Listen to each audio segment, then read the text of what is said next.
Begini cara mengetahui kitab jiplakan atau tidak. Saya Pendeta Henry Tandianta MBS dari Gereja Allah Gaifu mau memberi edukasi cara mengetahui sebuah kitab itu hasil jiplakan atau bukan.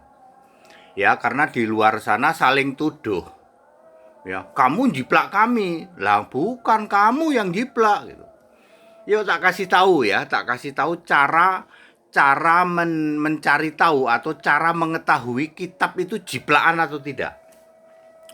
Ya, pengetahuan seperti ini penting, Pak, untuk supaya apa ya?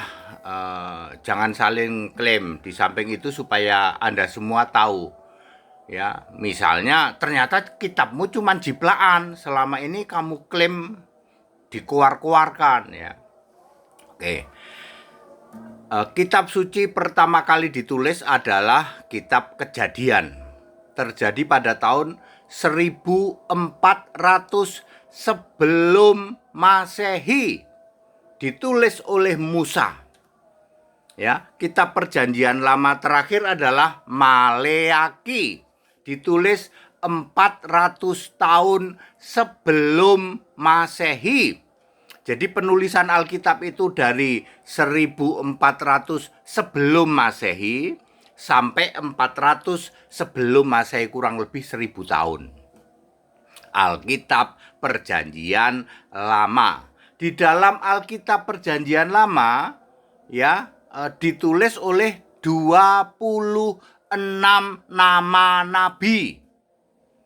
Perjanjian Baru ditulis sejak tahun 33 Masehi sampai 66 Masehi. Selama 33 tahun ditulis oleh 8 rasul.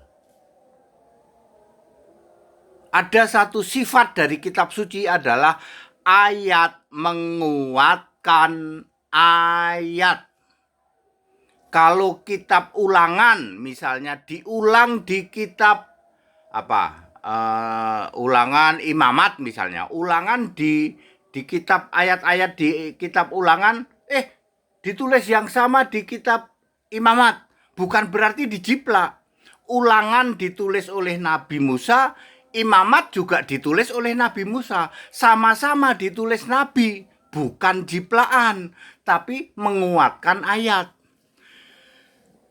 Satu raja-raja diulang di Tawarikh misalnya, satu Tawarikh itu bukan berarti dijiplak. Sesama Alkitab jiplak, bukan, kan ditulis oleh sama-sama nabi. Kitab Matius misalnya, kitab Matius tentang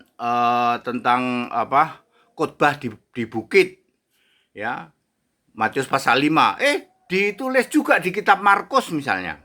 Bukan berarti Markus jiplak dari Matius. Markus sama Matius kan sama-sama rasul. Sama-sama rasulnya Yesus. Ya, itu artinya ayat menguatkan ayat. Bisa sama persis, plek ketiplek, bisa juga rada beda-beda dikit. Ingat, Alkitab punya sifat ayat menguatkan ayat. Nah, sekarang saya kasih tahu yang jiplakan. Tanak, Talmud, Tarkum. Mirip-mirip dengan Perjanjian Lama, mirip. Jiplakan apa tidak? Cek saja yang nulis Tanak, Talmud, Tarkum nabi atau bukan. Bukan, ya berarti jiplakan.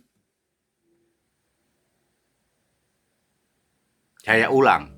Tanak miliknya Farisi, Talmud miliknya Tanak itu miliknya Farisi, Talmud miliknya ahli Taurat, Tarkum miliknya Saduki. Jiplakan apa enggak? Gampang. Yang nulis itu nabi atau bukan? Bukan, ya palsu, jiplakan. Jiplak dari Perjanjian Lama. Yesus berkata, kamu menduduki kursi Musa. Ya, Matius 23 ayat 2. Gampang toh? Sekarang, Deuterokanonika, kitab 75, kitab 85 yang diimani oleh mereka penyembah patung sama yang tunjuk jidat 75 dan 85. Juga TB2 diimani oleh kambing terkutuk, tukang protes-protesan.